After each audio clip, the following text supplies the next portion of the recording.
Welcome back to സലം learning. അബീമിസ് ആണ് മക്കളെ. അപ്പൊ നമ്മുടെ ക്രിസ്മസ് എക്സാം ഇങ്ങനെ അടുത്തെത്തിക്കൊണ്ടിരിക്കുകയാണ് അല്ലെ. അപ്പൊ എക്സാം ടൈം ആവുമ്പോഴേക്കും എല്ലാ ക്ലാസ്സിലും ചെല്ലുമ്പോൾ കുട്ടികൾ ചോദിക്കുന്ന ഒരു ക്വസ്റ്റ്യൻ ആണ്, മിസ് എക്സാമിന് എങ്ങനെ പഠിക്കണം എന്നറിയില്ല, എക്സാം ഓർത്തിട്ട് ടെൻഷൻ വരികയാണ്, സോ എന്തെങ്കിലും കുറച്ച് മോട്ടിവേഷൻ തരോ അല്ലെങ്കിൽ കുറച്ച് ടിപ്സ് പറഞ്ഞു തരോ എക്സാമിന് എന്നൊക്കെ എല്ലാവരും ചോദിക്കാറുണ്ട്.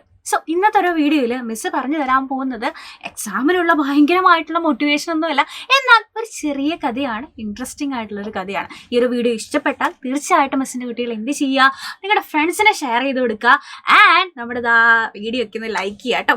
അപ്പോൾ കഥയെന്ന് പറയുമ്പോൾ കുറച്ച് പണ്ട് കാലത്ത് നടന്ന കഥയാണ് കേട്ടോ. കഥ കേൾക്കാൻ എല്ലാവർക്കും ഇഷ്ടമാണോ? കഥ കേൾക്കാൻ ഇഷ്ടമുള്ളവർ കമൻറ്റ് ബോക്സിൽ നമ്മുടെ സ്റ്റോറി ഇഷ്ടമാണ് എന്ന് പറഞ്ഞിട്ടൊന്ന് കമൻറ്റ് ചെയ്യുക കേട്ടോ. അപ്പോൾ പണ്ട് ഒരു രാജ്യത്ത് ഒരു രാജാവ് ഉണ്ടായിരുന്നു കേട്ടോ. ഈ രാജാവിൻ്റെ പേരെന്താണെന്നറിയോ? വിദ്യാധര രാജാവ് എന്നാണ്.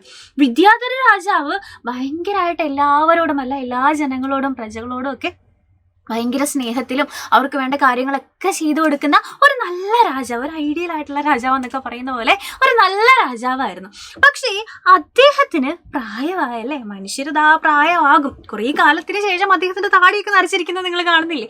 അദ്ദേഹത്തിന് വയസ്സായി, അദ്ദേഹത്തിന് പ്രായമായി, എനിക്കും വയസ്സായി, എൻ്റെ വീടിനും വയസ്സായതുപോലെ അദ്ദേഹത്തിന് പ്രായമായി. അപ്പോൾ അദ്ദേഹത്തിൻ്റെ കാലശേഷം ഈ രാജ്യം ഇതുപോലെ തന്നെ നന്നായിട്ട് ഭരിക്കുന്ന ഒരാൾ വേണം. സോ അദ്ദേഹത്തിനാണെന്നുണ്ടെങ്കിൽ 2 മക്കളാണുള്ളത്. ഓക്കെ, 2 മക്കളാണ്, 2 ആൺകുട്ടികളാണ് ഇദ്ദേഹത്തിനുള്ളത്. അവരുടെ പേരെന്താണെന്ന് അറിയോ? യെസ്, സുരേഷും രമേശും. നിങ്ങൾ വിചാരിച്ചിട്ടുണ്ടോ വിദ്യാധര രാജാവിൻ്റെ മക്കളാവുമ്പോൾ കുറച്ച് ഗാംഭീര്യമുള്ള പേരൊക്കെ മിസ് പറയാൻ? നല്ല സിമ്പിളായിട്ടുള്ള പേര് മതി നമുക്ക്. ഒരാൾ സുരേഷും ഒരാൾ രമേശും.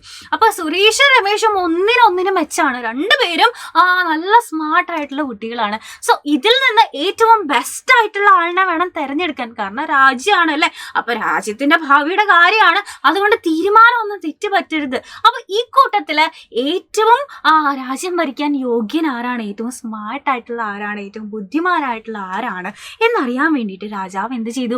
2 പേർക്കും ഒരു മത്സരം നടത്തുകയാണ് അല്ലെ. 2 പേർക്കും വേണ്ടിയിട്ട് ഒരു പരീക്ഷണം നടത്തുകയാണ്. 2 പേരുടെ മുമ്പിൽ അദ്ദേഹം എന്താ ചെയ്തതെന്ന് അറിയോ? ഇതുപോലെ ഒരു കെട്ട് തടി എന്ന് പറഞ്ഞാൽ നിങ്ങൾക്കറിയാം അല്ലെ, വുഡാണ് അല്ലെ. അപ്പോൾ ഒരു കെട്ട് തടി 2 പേരുടെ മുമ്പിൽ കൊണ്ടുവന്ന് വെച്ച് കൊടുക്കുകയാണ്. നമ്മുടെ മത്സരം എന്താണെന്നറിയോ? ഈ തടി ഏറ്റവും ആദ്യം വെട്ടി ചെറിയ കഷ്ണങ്ങളാക്കുന്നത് ആരാണോ അവർക്ക് രാജ്യം ഭരിക്കാം. അപ്പോൾ രാജ്യമൊക്കെ ഭരിക്കണമെന്നുണ്ടെങ്കിൽ വിചിത്രമായിട്ടുള്ള തടി വെട്ടുന്ന പോലത്തെ പരീക്ഷണമാണോ എന്ന് നിങ്ങൾ ചിന്തിക്കുന്നുണ്ടാവും. പക്ഷെ നിങ്ങൾ ശ്രദ്ധിച്ചോളൂ. അപ്പോൾ നമ്മുടെ ഫസ്റ്റ് സുരേഷ് എന്ത് ചെയ്തു എന്നറിയോ? എല്ലാ തടിയും കൂടെ കെട്ടഴിച്ചിട്ട് ഇങ്ങനെ വെട്ടാൻ തുടങ്ങി. കണ്ടോ, സുരേഷ് എല്ലാം കൂടെ ഒന്നിച്ച് വെച്ചിട്ട് കൊടാലിയൊക്കെ വീശി ഇങ്ങനെ വെട്ടുകയാണ്, ഇങ്ങനെ വെട്ടി വരുവാണ്. ഓക്കെ, പക്ഷെ നമ്മുടെ രമേശ് എന്താ ചെയ്തതെന്നറിയോ? രമേശ് ഓരോ തടിയും കെട്ടഴിച്ച് മാറ്റിയിട്ട് ഓരോന്നായിട്ട് വെട്ടാൻ തുടങ്ങി. സുരേഷ് ആണെങ്കിൽ ഒന്നിച്ചെല്ലാം കൂടെ വെട്ടാൻ തുടങ്ങി.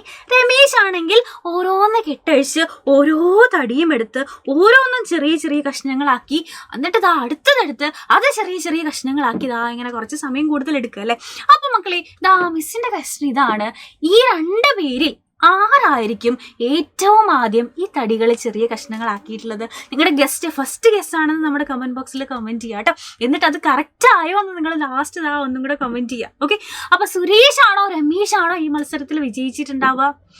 ഒബ്വിയസ്ലി നമ്മുടെ രമേശാണ് വിജയിച്ചിട്ടുണ്ടാവുക. കാരണം എല്ലാം കൂടെ ഒന്നിച്ചെടുത്തിട്ട് വെട്ടാൻ നോക്കിക്കഴിഞ്ഞാൽ ഒന്നും നടക്കില്ല അല്ലെ. പക്ഷെ സിസ്റ്റമാറ്റിക് ആയിട്ട് കൃത്യമായിട്ട് ഓരോ തടികളായിട്ടെടുത്ത് ഓരോന്നായിട്ടെടുത്ത് ചെറിയ കഷ്ണങ്ങൾ ആക്കാൻ നോക്കിക്കഴിഞ്ഞാൽ നമുക്ക് പറ്റും. ഇതുപോലെ തന്നെയാണ് നമ്മുടെ പാഠഭാഗങ്ങൾ എന്ന് പറയുന്നത്, അല്ലെങ്കിൽ നമ്മുടെ എക്സാമിൻ്റെ സബ്ജക്റ്റുകൾ എന്ന് പറയുന്നത്. ഇതിന് നമ്മൾ സ്പേസിങ് എഫക്റ്റ് എന്ന് പറയും കേട്ടോ. കാരണം ഒരു ചാക്കിലുള്ള അരി മുഴുവൻ എടുത്തിട്ട് ഒന്നുകൂടെ അപ്പുറത്തെ ചാക്കിലേക്ക് ആക്കാൻ പറ്റുക എന്ന് പറയുന്നത് ചിലപ്പോൾ നമുക്ക് പറ്റുന്ന കാര്യമായിരിക്കില്ല, അല്ലാന്നുണ്ടെങ്കിൽ പോസിബിൾ ആയിട്ടുള്ള കാര്യമായിരിക്കില്ല. പക്ഷേ ഈ ചാക്കിൽ നിന്ന് കുറച്ച് പോർഷനുകളായിട്ട് അല്ലെങ്കിൽ കുറച്ച് അരികളായിട്ട് എടുത്തെടുത്ത് നമുക്ക് ഇങ്ങോട്ട് മാറ്റി നിറച്ച് കഴിഞ്ഞാൽ ഈ ചാക്കിലുള്ള അരി മൊത്തം ഇങ്ങോട്ടേക്ക് മാറ്റാം. അതുപോലെ തന്നെയാണ് പഠിക്കുന്ന കാര്യം അല്ലെ. എല്ലാ ചാപ്റ്റേഴ്സും എക്സാമിൻ്റെ തലേന്ന് അല്ലെ, എക്സാം എക്സാമിന് ഒരാഴ്ച മുമ്പ് എല്ലാ വിഷയങ്ങളും ഇരുന്ന് പഠിക്കാൻ നോക്കിക്കഴിഞ്ഞാൽ നമ്മളെ കൊണ്ട് സാധിക്കില്ല. നമ്മളെ കൊണ്ടൊന്നല്ല, ആർക്കും സാധിക്കില്ല. നമ്മൾ റോബോട്ടൊന്നും അല്ലല്ലോ, മനുഷ്യന്മാരല്ലേ. പക്ഷേ നമ്മുടെ രമേശ് ചെയ്തതുപോലെ സിസ്റ്റമാറ്റിക് ആയിട്ട് ഓരോ യൂണിറ്റ് വൈസ് ആയിട്ട് ഓരോ ചാപ്റ്റേഴ്സ് വൈസ് ആയിട്ട് നമ്മൾ പഠിച്ച് തീർത്ത് അത് റിവിഷൻ ചെയ്ത് ക്വസ്റ്റ്യൻസ് പ്രാക്ടീസ് ചെയ്ത് കഴിഞ്ഞാൽ തീർച്ചയായിട്ടും നമുക്ക് എക്സാമിന് നല്ല മാർക്ക് വാങ്ങാം. ഒരു വിഷയത്തിലെന്നല്ലടാ, എല്ലാ വിഷയവും നമ്മൾ ഇങ്ങനെയാണ് പഠിക്കേണ്ടത്. എക്സാമിന്റെ തലേന്ന് വന്ന് പഠിക്കാണ്ട് എല്ലാ വിഷയങ്ങളും നമ്മൾ എന്ത് ചെയ്യുക, പ്രോപ്പറായിട്ട് പഠിച്ചു തീർക്കുക, റിവിഷൻ ചെയ്ത് തീർക്കുക, ക്വസ്റ്റ്യൻസ് പ്രാക്ടീസ് ചെയ്യുക. പ്രാക്ടീസ് മേക്സ് വൺ പെർഫെക്റ്റ് എന്നാണല്ലോ. നമ്മൾ പ്രാക്ടീസ് ചെയ്ത് കഴിഞ്ഞാൽ, അല്ലെ പഠിച്ച് പിന്നെയും റിവൈസ് ചെയ്ത് കഴിഞ്ഞാലാണ് നമുക്ക് എക്സാമിനെന്നല്ല എല്ലാ കാര്യത്തിലും നമുക്ക് സക്സസ് ആവാൻ പറ്റും. സോ ഈ ഒരു കഥ കേട്ടതോട് കൂടിയിട്ട് നിങ്ങൾക്ക് ഇതിൽ നിന്ന് നമുക്കിതാ എക്സാമിന്റെ തലേന്ന് പഠിച്ചാൽ പോരാ, മുമ്പേ പഠിക്കണം. അല്ലെങ്കിൽ കൃത്യമായിട്ട് ചാപ്റ്റേഴ്സ് പഠിക്കുകയും റിവിഷൻ ചെയ്യുകയും ക്വസ്റ്റ്യൻസ് പ്രാക്ടീസ് ചെയ്യുകയും ചെയ്യണം എന്ന് നിങ്ങൾക്ക് മനസ്സിലായിട്ടുണ്ടാവുമെന്ന് വിശ്വസിക്കുന്നു. സോ ഇതിന് നിങ്ങൾക്ക് ഹെൽപ്പ് വേണമെന്നുണ്ടെങ്കിൽ നിങ്ങളെ ഹെൽപ്പ് ചെയ്യാനായിട്ട് നമ്മുടെ സൈലത്തിൻ്റെ ബാച്ചുകൾ ഉണ്ട് കേട്ടോ. സോ ക്രിസ്മസ് എക്സാം നമുക്ക് അടിപൊളിയായിട്ട് പഠിക്കാം സൈലത്തിൻ്റെ കൂടെ. So all the best. അപ്പോൾ എല്ലാ ദിവസങ്ങളിലും നമുക്ക് ലൈവുകളും ഉണ്ടാവും. അതുപോലെ തന്നെ നമുക്ക് വേണം കുറച്ചും കൂടെ ഡീറ്റെയിൽഡ് ആയിട്ട് വേണമെന്നുണ്ടെങ്കിൽ നമുക്ക് ക്ലാസ്സുകളും ഉണ്ടാവും. സോ ഇതുപോലെയുള്ള യൂസ്ഫുൾ വീഡിയോസ് ആയിട്ട് നമുക്ക് ഇനിയും കാണാം. ഇത് യൂസ്ഫുൾ ആയിട്ടുണ്ടെന്നുണ്ടെങ്കിൽ തീർച്ചയായിട്ടും മിസ്സിൻ്റെ കുട്ടികളുടെ ഫ്രണ്ട്സിന് ഷെയർ ചെയ്ത് കൊടുക്കുക. അപ്പോൾ നമുക്ക് അടുത്ത ദിവസം കാണാം. അതുവരെ bye bye and take care.